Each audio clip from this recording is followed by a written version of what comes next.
So the best I can figure out. So I've duplicated the screens. Right.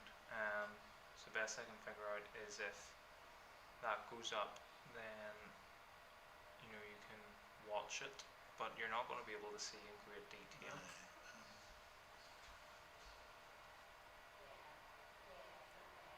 I wondered if.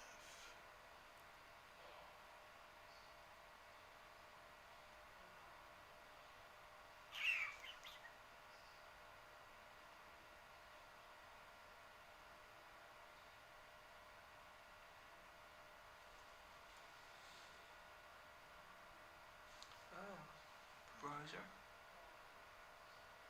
Which one is that note? Probably that.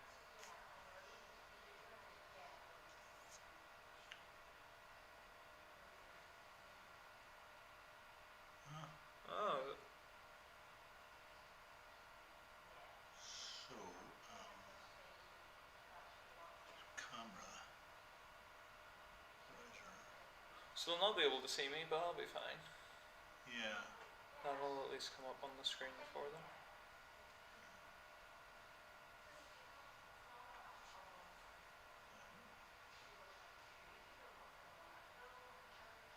And that'll do the first bit, because I can put the PowerPoint up then for them, and then I can click the browser. That wasn't an option. I wonder.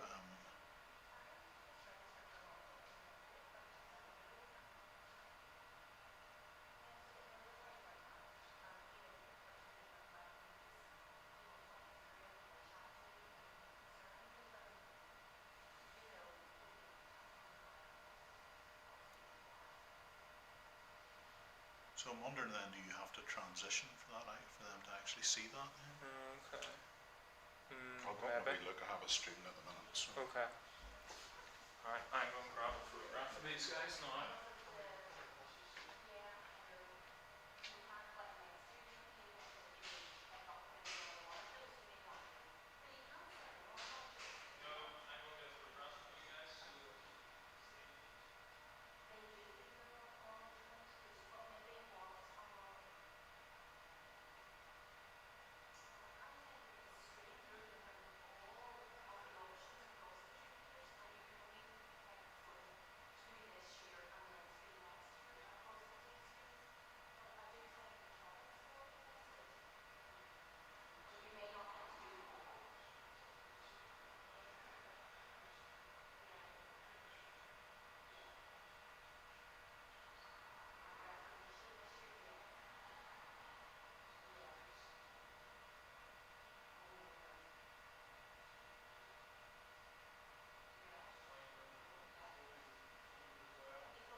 So transitioning?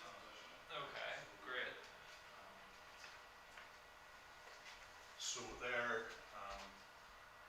So that's what's being fed, this screen? Yes, that's what I see on. Okay. That's what I see the monitor upstairs. Okay. So. Excellent. Okay. Great. So you probably don't need to. No, I'll do the PowerPoint first, so that'll be back that other screen. So I just click browser then under that scenes. Seems browser to be. and then transition. Yeah. Okay. Yeah, so obviously they're getting the whole screen at the moment. So. There's a question. Yeah.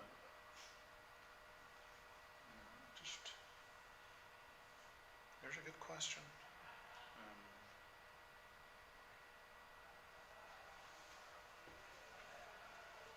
Will that be big enough for them to see in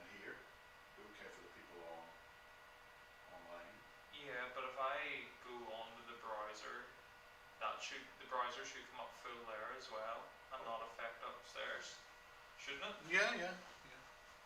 So hopefully I'll. Oh, is that just a slide? No, that's the browser. But if you Sorry. so. Oh, now we've got two browsers. Yeah. But if you go to the. That's me clicking on browser. But if you go to the symbol at the bottom on the tab. Yep. For the web browser for Google Chrome. So yes. so hopefully that doesn't change What's the happening? feed up on the live stream. Yes, that's what I need to check now.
portal. It's just a pity Chester Wild people. They've had this for weeks, you know, and still they can't. Do you know, I think a lot of organisations are like that. Yeah. We're like that at the moment, you know, as a business. Yeah. You know, resource was stretched before. It's Stretched. I was. further now. Yeah. That's just me being grumpy then, Stephen. No, So no, probably not fair. Really not fair. I was laughing at your references to your daughters. You know, I think I'm going to be in the same situation as you. They're going to be pulling me up every so. They're already doing it. I know. 15, 13, 11. You know. Wasn't it? It's funny because they help you see things in yourself that you would not otherwise see. My eldest daughter's doing a PhD at the minute, so I mean she's well placed. That kind of keep me on my toes, you know. So she's a lot. And was that literally her brother did press the send button for Queen's? That was the younger. She was hesitating between. Says I don't know what that is. Queen's or Edinburgh. And he walked over and hit this man for dear sake. And did he know which one he was saying? Oh, yeah. He just thought that was the right one. Well, yeah. So it wasn't just a hit whatever. Whatever. No, he knew. Was that not an endearing desire to have his sister closer to home? Was that no, a subconscious thing? No. Well, maybe it was. Certainly nothing he would admit to, Johnny. So that might be closer to the mark, you know. So. Maybe he thought he'd seen Edinburgh and just thought. That's it. What? You know, not going to the University of New South Wales after all, you know. So it's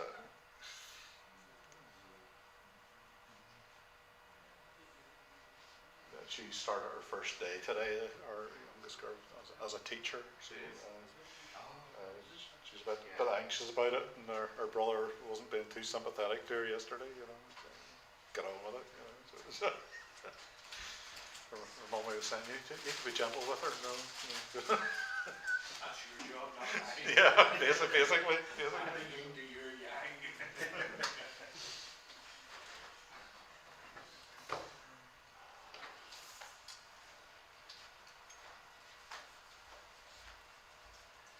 Okay, as I said yesterday, hopefully you had an opportunity to go home and have a look at the assignments.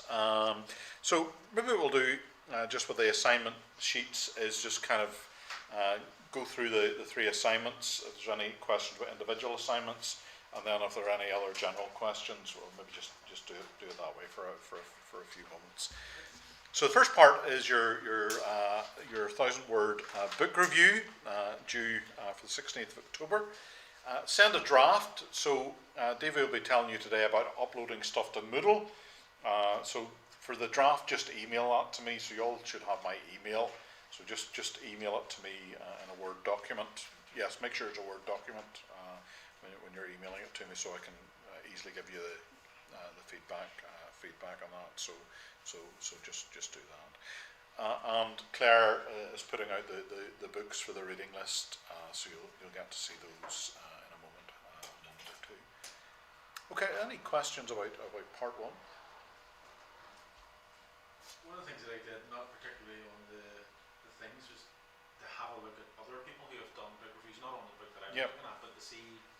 I kind of think of if it was to be submitted to somewhere, what does, you know, in what environment are these things submitted into, and what do they look like when normal people do them? But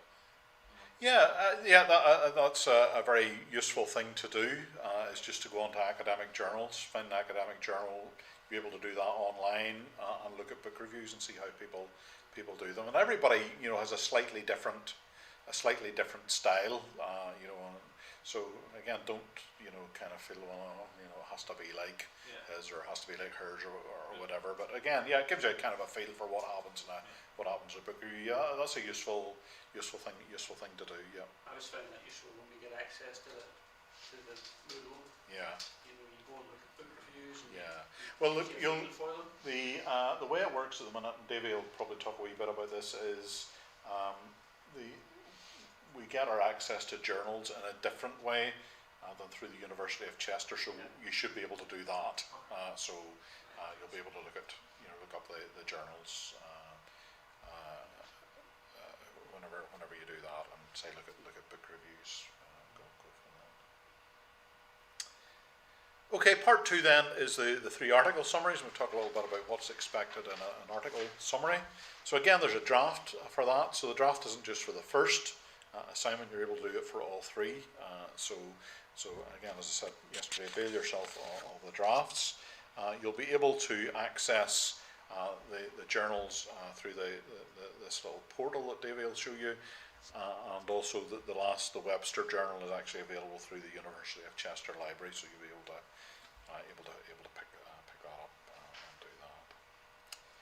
Sending that out, David, is it going to be basically just continuous, or do you want page, no, that's a helpful thing. So basically what we want you to do is set out the bibliographical detail of the article, write your bits like that, hopefully it won't look like that, and then new title will be the new article,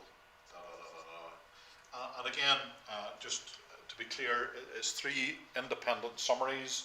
You don't have to compare them to each other or interact between them in any way. It's just 3 standalone little summaries. Yeah. I'm sorry, I should have said that's the same for the first one, in the sense that again, your title for that essay will be the bibliographical citation, or your title for the review. So you don't have to say book review for David Luke. You have to just simply I will understand that's the title, and go from there. And just I know you answered Martin's question about accessing the documents, so it is through this portal, or is it through Well, the Webster article will be through this.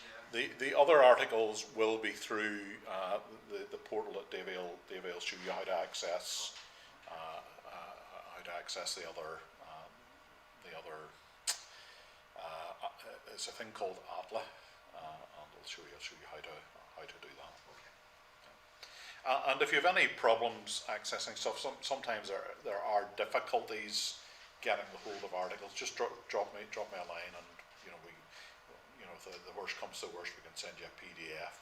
But it's really part of the exercise is to go and do it yourself kind of thing. But say if anybody's completely stuck, drop me a line, or say I can't find this, and again we'll maybe be able to help you through that.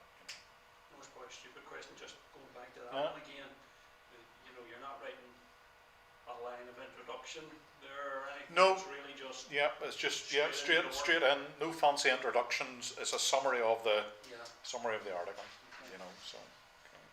So this is Goswell's article about how Jonah was one of the 12 prophets. That might be your introduction. A summary of what this is about. So that could be the introduction, and the whole thing is a summary then. So no fancy introduction, no fancy conclusions. It's simply a summary. And again, say don't get too anxious about this. When you send it through in the draft, if you're way off beam, we'll kind of, or even if you're only a little bit off beam, we'll kind of push in the right direction. Okay, question 3 then is the essay part of this. That's not due until the end of January. Again, you've an opportunity to do a draft for that. As I said yesterday, this will push people a little bit in terms of maybe some areas that you're unfamiliar with. So there's a little bit more research in this and it will instruct you a little bit about what's involved in the study of theology. So there's a little bit more of a stretch here, and it will push you a little bit. And again, you have the draft, and we will give you feedback on that. So I think Stephen asked yesterday just about good places to start. Probably a couple of places you might want to start is the little LATS video. So I think it's only about 3 minutes long or something like that, introducing the quadrilateral. So if you don't know anything about the quadrilateral, I'll maybe call it the quad, because I can't say quadrilateral. I can't say that word. Again, that's just a good wee place, kind of a good little place to start. Michael Jensen has a book a little book we have it in the library, How to Write a Theological Essay. They stock it in the Evangelical Bookshop, or you can order it online. I think it's Michael P. Jensen. Or if you're a tight ballerina man like me, you can get the main principles on the internet of the book. If you look up Michael Jensen, How to Write a Theological Essay, there you'll be able to. I think he blogs it. He's blogged the main principles. You can get that. And one of his points he makes is that he says everybody who, if you talk to a journalist and they have to write about something they're not familiar with, he says, what do? They go and look up Wikipedia. So they kind of get a very basic handle on the subject. And again, that's what you're doing with this little video. It's just there to kind of give you a very basic handle on it. Before you plunge into something deeper. So I say I'll give you just a little handle on it, and you'll probably find on YouTube there's a number of little videos about the quad. So again, don't be afraid to do that, or look up Wikipedia or something like that. You don't need to include Wikipedia in your sources, because it's an anonymous encyclopedic article. So don't include that. But again, it doesn't do any harm to look at it and get a little bit of orientation before you study. Second book I would recommend to kind of get you up and running is the Alistair McGrath book. Again, this is one of those books. Some of you may have it in a different edition. This is the 4th edition. I think there's now a 6th edition. I think the 4th is maybe the one we have in the library. But whatever edition you look at, there will be a section in it called Sources of Theology.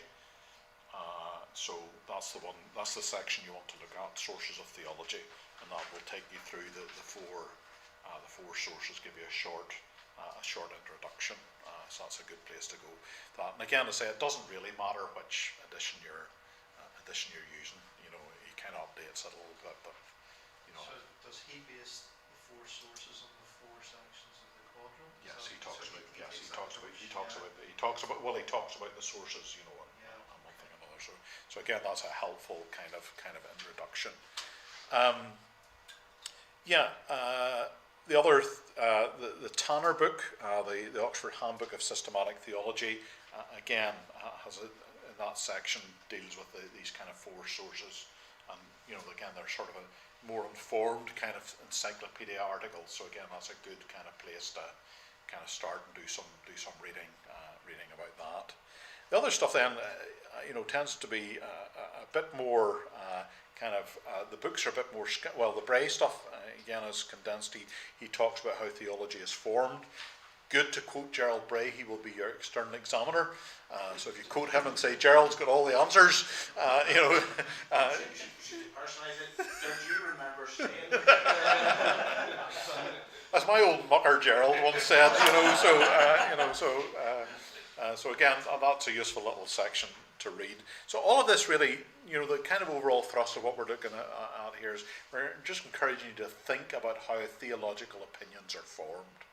So again, you're maybe not necessarily always going to have reading it's directly related to the quad, but it's all about this idea: how do we form our theological ideas, our theological opinions? So I say there's going to be a bit more variety in that. Some of the materials a bit more directly related to the quadrilateral, giving you some strengths and weaknesses. The one about how does this relate to the sola scriptura and so on.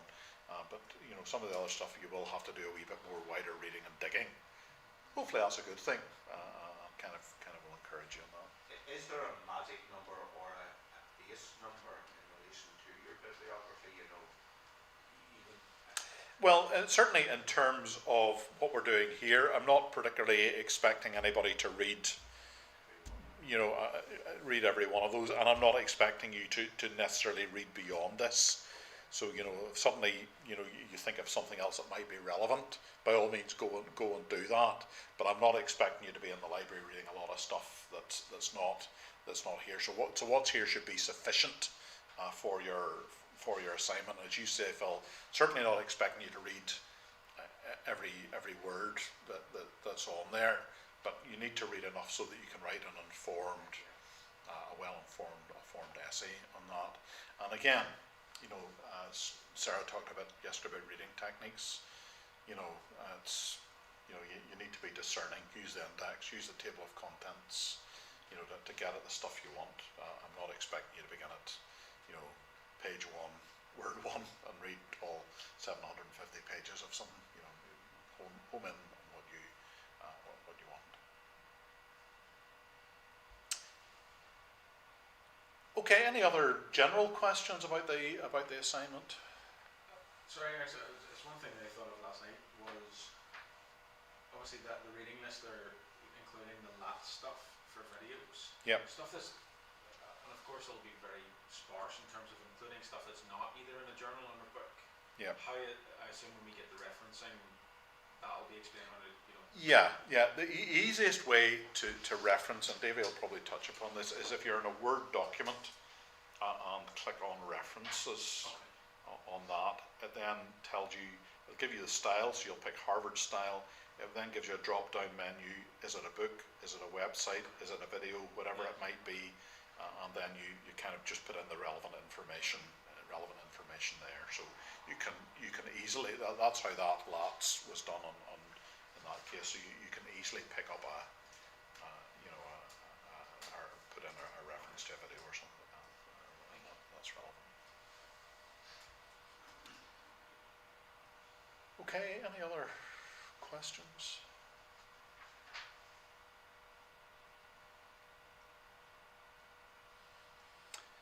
Okay, look, if anything else occurs to you, pick up the phone, drop me an email. I sent a Mearns this morning. Probably at the minute, the way things are, you're probably better to drop me an email and say, could you give me a call, and kind of give me a time to give you a call, because there may be a kind of a bit of in and out of college at the minute for staff. So do say, just drop me an email and I'll give you a call back, or arrange a time when you can call me if that's an easier thing for you. But say if there's anything about the assignment at all, just give me a call. Yeah. Two things briefly. I hope you've all seen Lynette, and she has relieved you of your superfluous finances, and you've sorted things out with her. Again, also, if you could confirm with her your module choices, if you haven't already done that. If you don't do that, well, then we'll just go ahead and enrol you for whatever you've already said to me. So again, just to go ahead and do that. So say, if you don't, we'll enrol you, and hopefully I've written down the module code correctly, and you're not doing theology in Swahili or something, at the University of Lampeter or something like that. So hopefully that's all right. So say, if you can just see her and confirm that will be great. Okay, I'll see you after lunch, and Davey will be with you in a tick, as I say. Thank you. Thank you.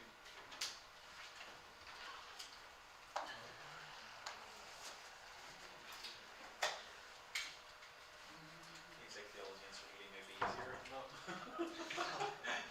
It sounds like Swahili anyway.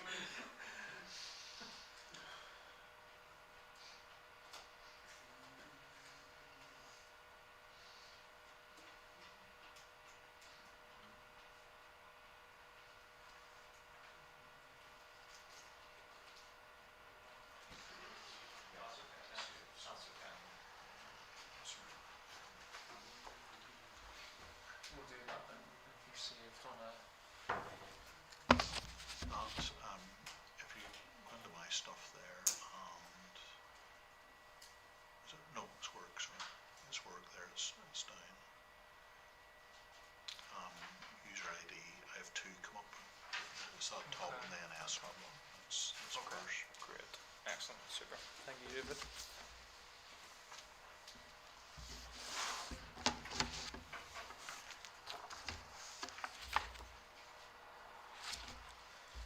Good morning, everyone.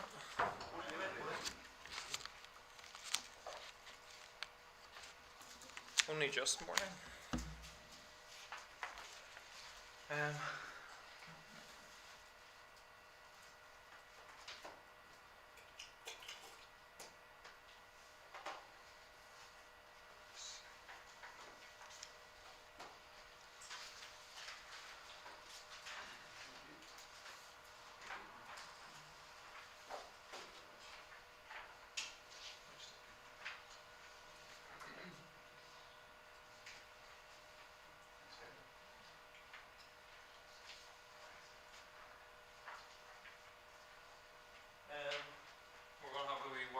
tour today.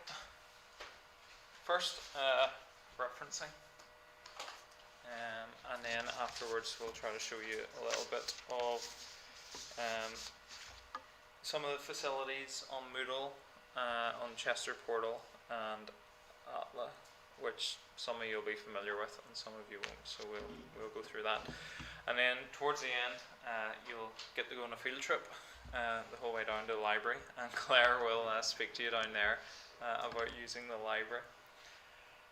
So referencing then, so the famous maxim, often credited to Sir Isaac Newton, asserts we all stand on the shoulders of giants, and as you realised yesterday when we talked about plagiarism and leaning on others, any intellectual progress is always based and indebted on the intellectual progress of the past. Theological studies are no different, and so that means whenever it comes to writing an essay or an assignment, we will inevitably include other people's ideas, words, concepts, and in doing so,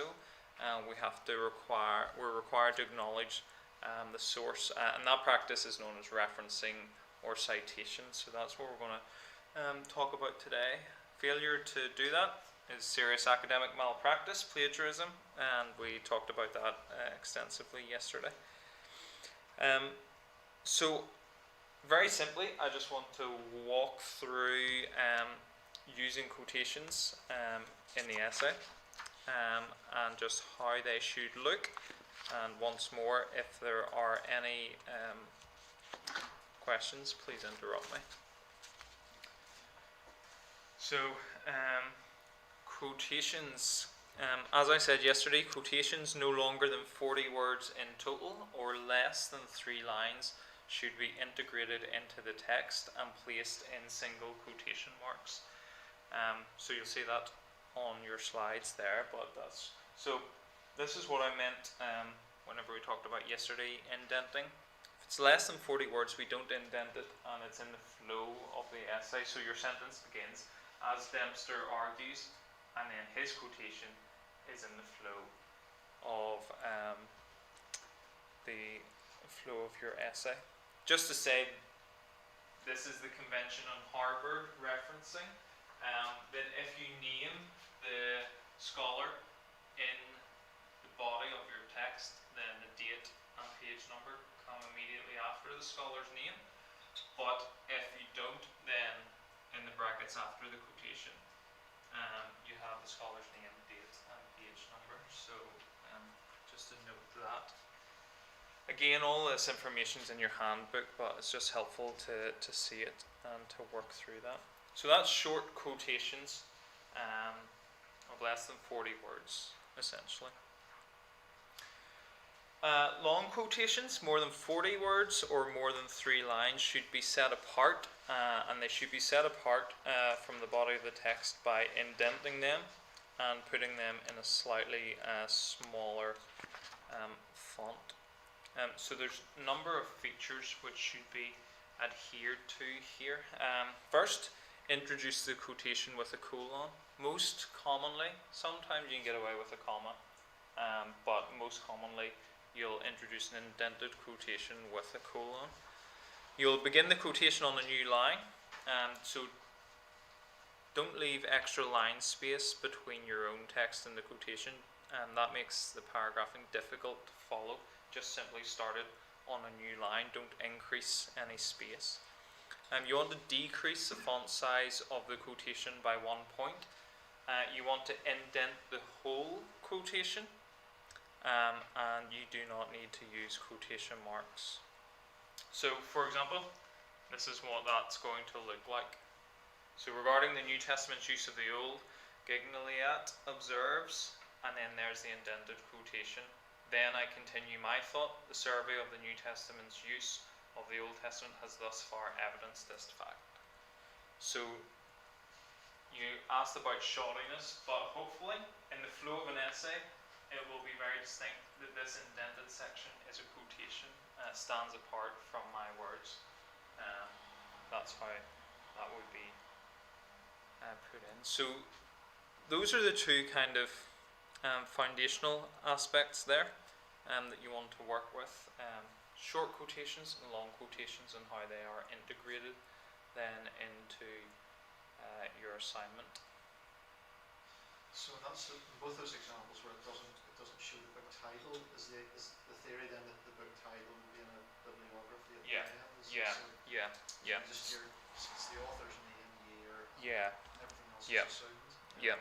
So we'll come on to that, but with the bibliography then, someone should be able to look up occasionally at and then see which title that is alongside the year and figure that out. So that's, yeah, Harvard referencing is not my preference.